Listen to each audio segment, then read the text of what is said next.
Untuk mendapat uang jajan tambahan, 3 orang bocah di Kampung Melati, Desa Singasari, Kecamatan Jonggol, Kabupaten Bogor, rela berburu kroto atau telur semut merah untuk pakan burung atau ikan yang biasa digunakan para pemancing.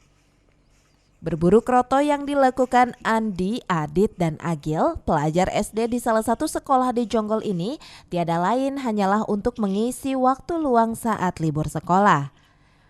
Dari hasil berburu kroto, bocah-bocah ini biasanya dapat mengumpulkan uang sebesar Rp50.000 setiap harinya dari hasil penjualan telur semut merah ke pengepul di tempat pemancingan.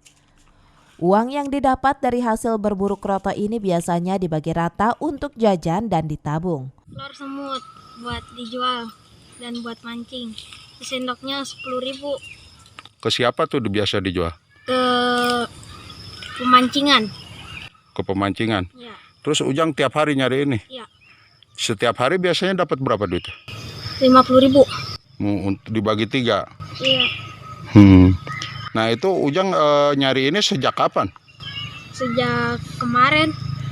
Baru Sejak libur sekolah? Sejak sekolah saya mencari semut dengan teman-teman saya. Tapi dapat aja tiap hari ya? Kadang-kadang dapat, kadang enggak. Kalau nggak dapat gimana tuh, nangis? Iya, enggak. Enggak. Iya. Ya udah pulang aja gitu ya? Iya. Ada resikonya nggak sih? Resikonya biasanya apa? Digigit semut doang? Iya. Ketiga bocah ini biasa berburu kroto di area hutan yang ada di kampungnya dan ke beberapa desa-desa lainnya di perbatasan Kecamatan Jonggol dan Kelapa Nunggal, Kabupaten Bogor. Dari Jonggol, Kabupaten Bogor, Edi Junaidi melaporkan.